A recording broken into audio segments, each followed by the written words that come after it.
Am very much clear. ನಾನು ಹೇಳ್ತೀನಿ, ನಾನು ಬ್ಯಾಲೆನ್ಸ್ಡ್ ಆಗಿ ನಾನು ನಿಮ್ಗೆ ಕ್ಲಿಯರಾಗಿ ಹೇಳ್ತಾ ಇದ್ದೀನಿ. ನಾನು ಸಂವಿಧಾನಕ್ಕೆ ಬೆಲೆ ಕೊಡುವವನಾಗಿರೋದ್ರಿಂದ ಕಾನೂನು ಏನು ಹೇಳಿದೆಯೋ ಅದಕ್ಕೆ ಗೌರವ ಕೊಟ್ಟು, ಅಂಬೇಡ್ಕರ್ ಅವರಿಗೆ ಗೌರವ ಕೊಟ್ಟು, ಅಂಬೇಡ್ಕರ್ ಬರೆದ ಸಂವಿಧಾನಕ್ಕೆ ಗೌರವ ಕೊಟ್ಟು, ಕೋರ್ಟ್ ಏನು ಹೇಳಿದೆ ಅದನ್ನು ನಾನು ಮುಂದೆ ಸಬ್ಮಿಟ್ ಮಾಡ್ತಾ ಇದ್ದೀನಿ.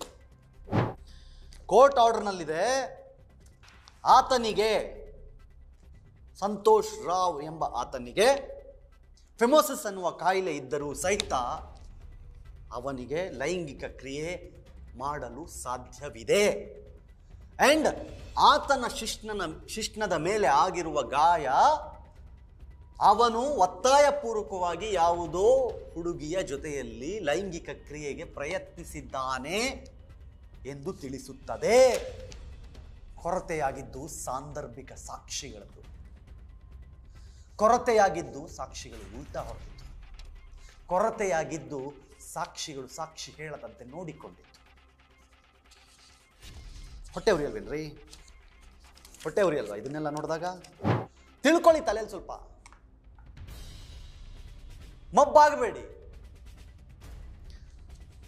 ನನಗೆ ನೀವು ಹಿಂಗೆ ಆಗಿರೋದಕ್ಕೆ ಹೊಟ್ಟೆ ಉರಿತಾ ಇದೆ. ಸತ್ಯ ತಗೊಳಕ್ ರೆಡಿ ಇಲ್ವಲ್ಲ ನೀವು ಜನ? ನೀವೇ ಕೇಳಿ, ನೀವೇ ಕಮೆಂಟ್ ಮಾಡಿ. ಯಾಕೆ ಸುಪ್ರೀಂ ಕೋರ್ಟ್ ಹೋಗಲ್ಲ ಇವರು? ನ್ಯಾಯ ಬೇಕು ತಾನೆ? ರೀಇನ್ವೆಸ್ಟಿಗೇಷನ್ಗೆ ಹೈಕೋರ್ಟ್ ಒಪ್ಪಿಲ್ಲ ತಾನೆ? ಇವ್ರ ಹತ್ರ ಸಾಕ್ಷಿಗಳಿದೆ ತಾನೆ? ಸಾಕ್ಷಿಗಳನ್ನು ಮುಚ್ಚಿದ ಲಕೋಟೆಯಲ್ಲಿ ಇಲ್ಲ. ಇದು ನಮ್ಮ ಕಾನ್ಫಿಡೆನ್ಷಿಯಲಿಟಿ ಪರ್ಪಸ್ಗೋಸ್ಕರ ಕೇಳ್ತಾ ಇದ್ದೀವಿ.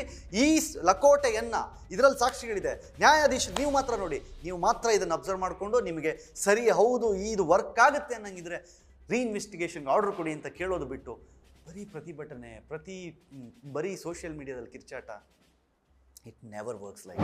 ನಾನು ಈಗಲೂ ಹೇಳ್ತಾ ಇದ್ದೀನಿ, ಧರ್ಮಸ್ಥಳ ಅಲ್ಲ, ಯಾವನೇ ಆಗಿರಲಿ ಈ ಕೇಸ್ನಲ್ಲಿ ಇನ್ವಾಲ್ವ್ ಆಗಿದ್ದಾನೆ ಅಂತಂದರೆ ನಾನು ಹೇಳ್ತೀನಲ್ಲ, I am the first person to come there and stand shout against that. ನಾನು ಹೇಳ್ತೀನಿ, ಬ್ರೈನ್ ಮ್ಯಾಪಿಂಗ್ ಟೆಸ್ಟ್ ಆಗಬೇಕು ಅಂತ ಹೇಳಿದ್ರೆ ಸಂತೋಷ್ ರಾವ್ ಬ್ರೈನ್ ಮ್ಯಾಪಿಂಗ್ಗೆ ಒಪ್ಪಲ್ಲ. ನಿಮಗೆ ನೆನಪಿರಲಿ, ನಿರಪರಾಧಿಯಾಗಿ ಪ್ರೂವ್ ಆಗಿ ಹೊರಗೆ ಬರುವವರೆಗೂ ಬ್ರೈನ್ ಮ್ಯಾಪಿಂಗ್ ಅವ್ರ ಮೇಲೆ ಆಗಿಲ್ಲ. ಬ್ರೈನ್ ಮ್ಯಾಪಿಂಗ್ ಆಗಿರೋದು ಯಾರ ಮೇಲೆ? ಇವತ್ತು ಯಾರನ್ನ ಇವ್ರು ಅಕ್ಯೂಸ್ ಇವ್ರ ಮೇಲೆ ಅಂತಿಲ್ಲ, ಅವ್ರದ್ದು ಬ್ರೈನ್ ಮ್ಯಾಪಿಂಗ್ ಆಗಿದೆ.